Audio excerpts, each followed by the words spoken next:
Right now, I'm challenging myself to see if I can make 128 Regulation H teams that are each different from one another over the course of 128 days. Why 128, you might ask? At the end of the 128 days, we're going to do something special where we battle every team against each other in a single elimination bracket to see which team emerges on top. There will be some competitively strong teams, there will be some gimmick teams, and there will be some probably a good number of goofs and gaffs in there, so if you want to follow through to the end, subscribe so that you can keep up with each day. But without further ado, let's move on to day 24. Alright everybody, welcome back to another video, and in today's video we are going to be going over the hyperest hyper offense team that you ever did see, and I'm not going to tell you anything other than that this is a hyper offense team, so let's just get into the mons right away. First off, we have Golden Go, and Golden Go has the Make It Rain, but we also have the Steel Beam since we're kind of focused on doing Steel type damage with the Golden Go, as we have the Metal Coat and we're going to be using Terra Steel, but we also have the Shadow Ball for the things that we can't reliably hit with Steel type moves, and we have the Protect just to save ourselves from getting hit, as well as always, we have the Good as Gold ability, which is really Golden Go's signature ability as it allows you to avoid getting hit by status moves. Next up, to support Golden Go, we have Berserker, who has the ability Steely Spirit, which pretty much gives a free choice specs or choice band boost to any Steel type moves that are being used on your side of the field. So we can even further boost the Steel type damage with Golden Go. And then as for Berserker, we have the Fake Out, which is pretty essential in doubles, and then we have our own Steel type damage in the Iron Head, but we also have the Knockoff and the Close Combat as our good tech and coverage moves, and we're Terra Ghost so that we just don't get hit by fighting type moves, and we're Clear Amulet so that we don't get intimidated. Next up, we got Murkrow, and Murkrow is here to be our Prankster Tailwind user. With the ability Prankster, we can have the priority Tailwind, which means that everything on the team that was already fast is going to be guaranteed to be super extremely fast. And since this team is going to be using a lot of moves that cause us to drop our own stats, like Make It Rain and Close Combat, we have the Haze in order to save ourselves, but it also helps us in some matchups where some of our Pokemon are going to get intimidated. It also helps us directly counter Dozo. There's just so many good things about having Haze, and if you're running Murkrow, you really should have Haze on it. And since we have a numerous amount of Steel types, but we also have a Water type, we're going to be running the Rain Dance to maybe help us reduce the power of some of the Fire type moves, but it also helps out Barraskewda, as we'll talk about in a sec. And we have the Foul Play just in case we need to get a Focus Sash or do some damage into a Pokemon that's trying to raise our attack in front of Murkrow. We can just click Foul Play and it'll do a lot of damage. And with the Covert Cloak, we'll be avoiding the secondary effects of all moves, namely Fake Out, and we're just going to keep it Terra Dark, as we could go Terra Ghost, but we already have the Covert Cloak for avoiding Fake Out, so I'm not too worried about having Terra Dark on Murkrow, as we still want to be a Dark type to avoid other Pranksters. Next up, we have Barraskewda, and Barraskewda is pretty individual in the fact that it has the ability Propeller Tail, which is only one of like two, technically three abilities if you include Overcoat, but only two abilities that allow you to ignore redirection. So this means that if we use Barraskewda's extremely high speed at 196, you're going to be outspeeding a lot of things. Maybe not everything on this team, but definitely a lot of things. We can use Barraskewda's high speed in combination with all of these good coverage moves in the Flip Turn if we want to take Barraskewda out of the lead after doing a good amount of Water type damage, or we need Liquidation for a stronger amount of Water type damage, which is probably necessary for most Incineroar matchups, as I don't think Flip Turn is ever going to get the KO after the Intimidate. But we also have the Close Combat in order to let us hit Steel types or Rock types, which I guess we still hit with Water type moves, but our Cal don't exist. And lastly, we have the Poison Jab, which is mostly just teched on for Primarina, if I'm being honest, but being able to Terra Ghost and then Poison Jab like a Grass type, for example, is also really good. Fifth on the list, we have Noivern, and the purpose of this Noivern set is that we are going to be whipping out as much special attack damage as we can, as we have the Boom Burst, which is a 140 base power move that hits everything on the field. However, we have two Steel types and a Rock type, and Murkrow doesn't really matter once it gets the Tailwind up, so it's actually more beneficial if we knock out our own Murkrow with the Boom Burst, and Barraskewda has Terra Ghost if we have to resort to that. But we also have our good stabs in the Draco Meteor, which will drop our special attack by 2, but as we talked about before, we have the Haze, so we can get rid of those stab drops, and we have the Hurricane on Noivern, which we can use Rain Dance with Murkrow in order to guarantee landing our Hurricanes, and we can always just U-turn out. Since Noivern is just so darn fast, we can get a quick U-turn into one of our other Pokemon that maybe can handle the situation a little bit better. And with our Infiltrator ability, it allows us to ignore the opponent's light screen. So Grimmsnarl is pretty common where it sets up the light screen with priority, but Noivern doesn't care about that, so we can just ignore the light screens, or substitutes even for that matter. There are some substitute Dozos running around. And lastly on the team, we have Hisuian Arcanine, who I mainly wanted to use because of its Rock Head ability, which means that we won't be taking any recoil damage, and Arcanine Hisuian is just a really good choice scarf holder in general. And with our Arcanine Hisui and our Rock Head ability, we can use Head Smash and Flare Blitz and Wild Charge, all without fearing about taking any recoil damage from those high base power moves, so we can negate the trade-off there. And we have Close Combat, just because as we talked about before with Haze, we can get rid of the defense and the special defense drops, and it's just good type coverage to have on Arcanine. And I even went with the Terra Fighting, just so we can get that good fighting type damage if it comes down to it. Whew, okay, I think that might be the shortest team recap that we have throughout the entire 128 teams challenge. Let's get into some battles. Alright, so this first battle is against a team that does have the Grimmsnarl for setting screens, but they also have Annihilate, so they can put Annihilate into a place where it's really hard to KO if we're not careful, because our hyper offense tools are really strong, but if Annihilate gets the right Terra at the right point, then we're kind of up a creek without a paddle. So let's just let this first game play out, and they do decide to lead Grimmsnarl and Annihilate as I lead Goldango and Murkrow, and Annihilate immediately goes for the Terra Fire as I protected with Goldango, thinking that I just haze away the boost with Annihilate as Grimmsnarl gets up the Reflect, and I go for Steel Beam to KO the Grimmsnarl as Annihilate goes for another Bulk Up, but at this point they bring in Dragonite, and I swap in Berserker because I thought they wanted to extreme speed the Murkrow, but they didn't do that, and I use our last Steel Beam into the Dragonite, but the Dragonite was multi-scale, and it was kind of harder to break than I originally thought. We bring back in Noivern as I bring in Murkrow, and Draco Meteor does hit Annihilate, but it doesn't do as much damage as I needed to, and I get the Rage Fist into Noivern, which doesn't KO it, but the Dragonite Ice Spinner into Noivern does manage to KO it. And now it is Berserker and Dragonite versus Annihilate and Murkrow. Wait, that was not the correct order of Mons. Anyways, I'm trying to foul play into this Annihilate in order to get rid of it, but we're out of Tailwind turns. And I try to go for the Iron Head flinch here to maybe bring that to the game, but Annihilate doesn't flinch because of the Iron Head and just gets the Drain Punch off, as Ice Spinner is going to take out Murkrow, and that seals up the game. Second game, I realized that I needed to respect the Annihilate a little bit more than I did and not play as defensively, so they start Grimmsnarl and Annihilate here, and I lead Barraskewda and Goldango, since if they just wanted to Terra Fire again, they would have to get through Barraskewda, as they go for the Light Screen, and I tried to Liquidate, maybe protecting a turn 1 Terra again, and we make it rain Grimmsnarl, and that does good damage to the Grimmsnarl, but we get a special tech drop on Goldango. But this allows me to bring in Noivern here. We haven't hit the Annihilate yet, so it doesn't have any Rage Fist stacks, so I'm not too afraid of it. It's starting to bulk up, but now they bring in Dragonite, and I Liquidation into the Dragonite in order to break its multi-scale, and we go for the Draco Meteor into Dragonite, and that is going to KO it even with the Light Screen up, which is the big benefit of our hyper offense here, as Annihilate is slowly trying to get set up, and we have Arcanine in the back, and I Liquidation into the Ursaluna with Barraskewda, just trying to deal good super effective damage as Annihilate gets the Drain Punch, and we catch the Blood Moon with Arcanine, thankfully, as we can bring Noivern back in, and we Flare Blitz the Ursaluna, which doesn't KO it, but we Hurricane into Annihilate, and that does KO it. Thankfully we didn't miss there, and we catch the Moonblast into Noivern, but Noivern actually lives, and now it's just Ursaluna versus the world, as we can use Arcanine's Flare Blitz in order to KO it. And lastly, I think I decided to play this game relatively similar to the way I played it the first time, but their adaptation is leading Dragonite this time, and I actually decided to lead Noivern, which is a little bit better for us. Dragonite goes Terra Steel immediately, but I use U-Turn in order to just break its multi-scale, and then I bring in Barraskewda, and we Shadow Ball the Dragonite for good damage now that its multi-scale is broken, but they get up the Tailwind, which is a little scary, as they stopping Touch from the Goldango, but the Goldango doesn't die, and we can flip turn with Barraskewda to bring Murkrow onto the field to get our own Tailwind, and we Shadow Ball Annihilate for big damage. To decide to protect Goldango, and we get our Murkrow Tailwind here, as they try to Rage Fist into Goldango, but they do Ice Spinner Murkrow again just to get rid of it. But now their Tailwind is going to round out in one turn, and are matching Tailwinds right now. They try to E-Speed into Barraskewda, but that doesn't get the KO, as Barraskewda gets to close combat into Dragonite, and we saw that Goldango is faster than Annihilate, so we can just safely Shadow Ball into that slot, and the Annihilate can't hurt us.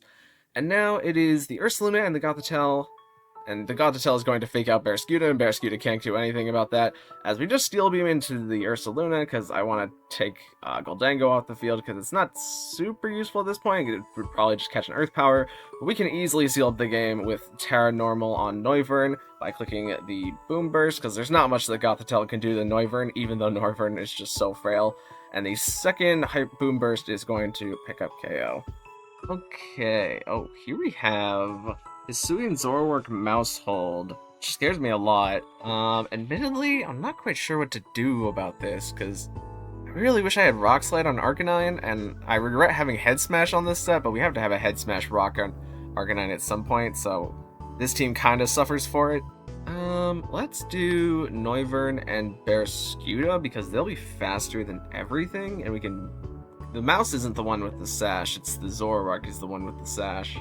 And then... I don't really see them getting Trick Room up unless they do something really funky, but let's bring Arcanine, and they don't have... Actually, they do have priority negation with Farigiraf. I guess I'll bring Goldango in the back.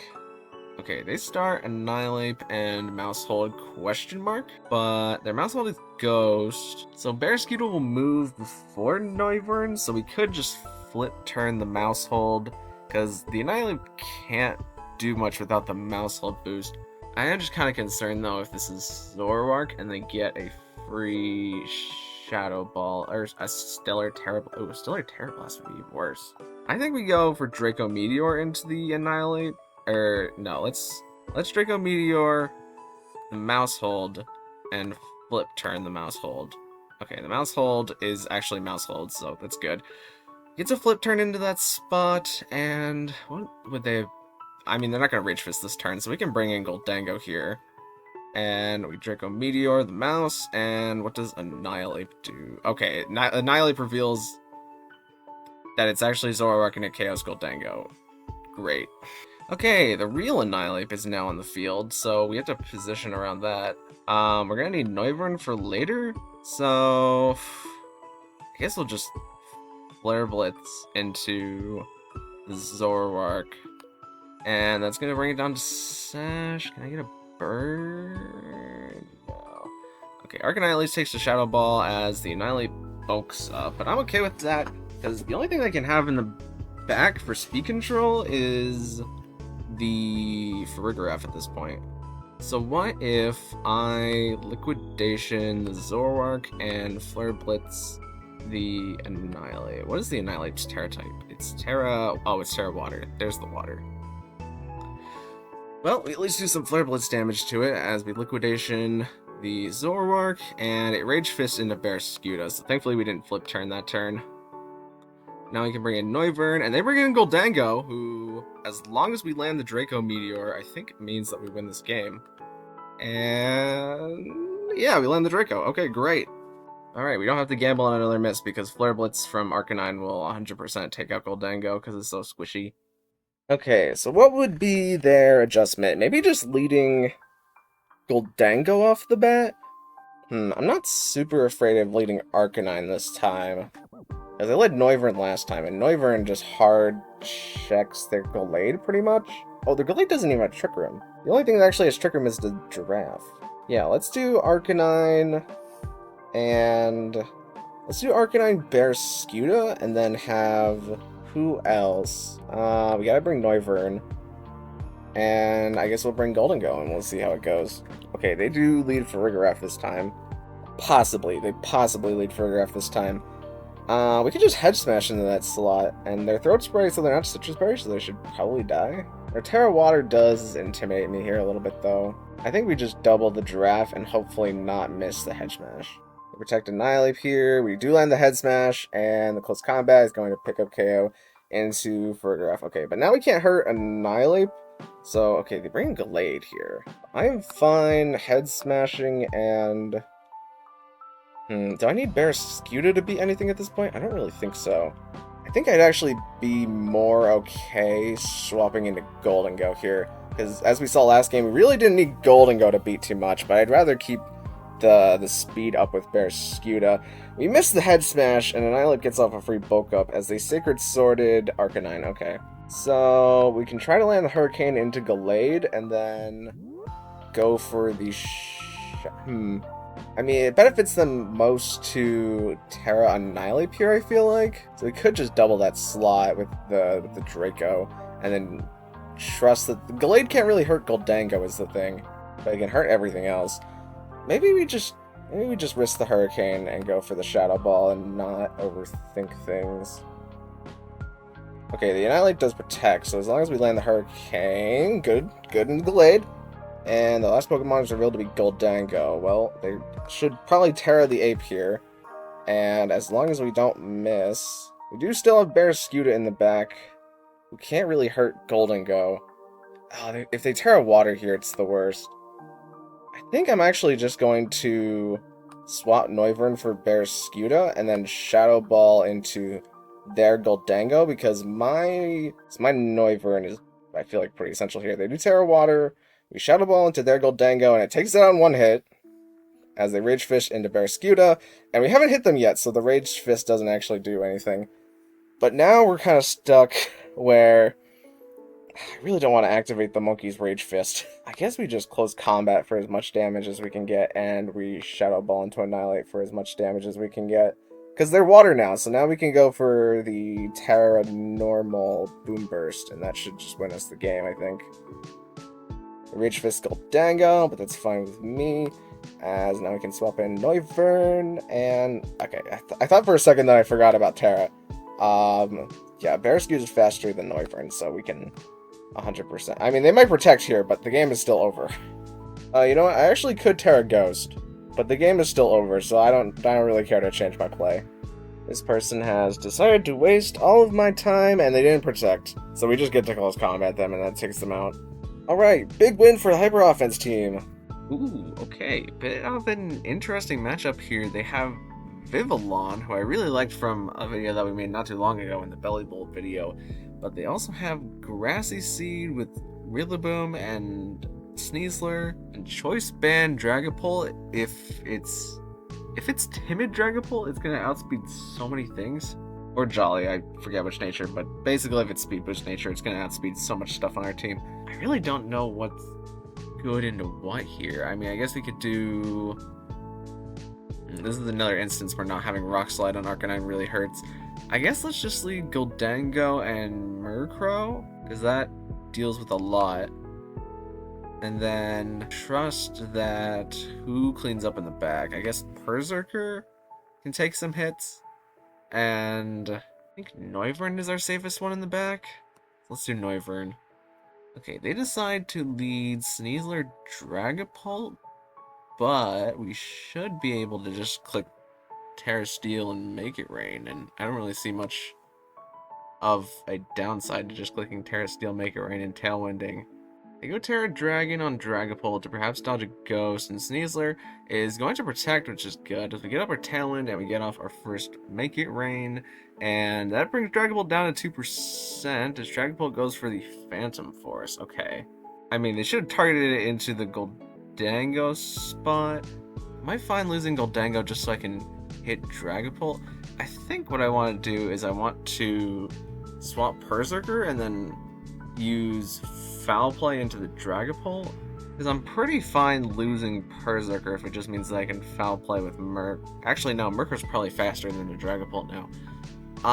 Let's just Steel Beam the Sneasler and... I didn't get to pick. I just lagged out. They swapped in Kingambit, but we went for Tailwind again, and we Make It Rained. And, of course, it misses Dragapult, but Kingambit came in. So the play that I was going to go for before didn't really work out, but at least we didn't die, but now Kingambit can just Sucker Punch Goldango. Now we can swap Berserker and Foul Play the Dragapult. And, okay, they swap in Sneasler, and the Kingambit Sucker Punch fails, as we get the Foul Play into Sneasler. And they do have Fake Out here, so they could just Fake Out Murkrow and then get Kingambit to Swords Dance. I don't think Kingambit can knock out Berserker, though, so we can close combat the spot here, and, I mean, as long as they don't... Actually, I feel safer Iron Heading the Sneasler, and then using Noivern here. Because, okay, they Sucker Punch Berserker as we Iron Head Sneasler, and that takes it out. And they still have Dragapult in the back, who can be faster than Noivern. They're gonna have to lock something, though. I think I am fine close combating, and... It's no shot Noivern lives the Dragon Dart. But I'm going to U-turn the Dragapult. Okay, they do Sucker Punch the Berserker, and that gets rid of it. And they do Dragon Darts with Dragapult, and we don't take a single Dragon Darts. And we don't have a way to stop King Gambit from sucker punching into Goldango, so this game is lost at this point. Okay, so how do we keep King Gambit from beating us in the end game? I think it's that we have to have Arcanine here in the back, because Arcanine can close combat that slot. Also, Noivern didn't help us very much in that game, but Noivern helps us shore up a Rillaboom endgame. So I'm not exact. I think Goldango and Murkrow is not a bad lead. I think we just need Arcanine and Berserker in the back, and we'll see what happens. It leads Sneasler King Gambit this time. Okay. Well, I'm fine. Would they really just sucker punch into Goldango? I feel like that's not like very reliable idea. Let's protect and let's just protect and Tailwind just so we get our speed. King Gambit. Oh, okay. Everybody protects, so we just get a free Tailwind here, I guess. We could just Steel Beam into the Sneasler slot. Because if they swap King Gambit for Rillaboom to activate its Unburden to be faster than us, they still can't hit Goldango. I really don't think they're gonna. I guess we can send in Arcanine for the Sucker Punch. And let's just Battle Play into Sneasler. Okay, they did send in Rillaboom to do the thing that I thought they would not do, to increase Sneasler's speed. And they close. Wow, okay, well, I guess they just hard read us that turn. Wow. So I think we have to. I mean, we need to get as much damage as I can here, so I'm just gonna make it rain and swap in Berserker for the Steel type damage. But we don't have Arcanine anymore, so it's gonna be really difficult to beat King Gambit. Sneasler decides to protect as we make it rain Rillaboom, and hopefully Rillaboom doesn't decide to high horsepower into Berserker. Okay, they just U-turn Berserker, which I think is acceptable. And King Gambit is gonna come in, and that's gonna give us our last turn of Tailwind is this turn. Sneasler's currently faster than us because of Unburden, so they could just double the Goldango slot, but it doesn't benefit them to do that. It benefits them to Sucker Punch into Berserker here, and then close combat into Berserker. So what if we Terra Steel Shadow Ball the Sneasler, and we fake out the King Gambit? King Gambit flinches because it went for Sucker Punch. But they closed. Alright, they got the turn correct.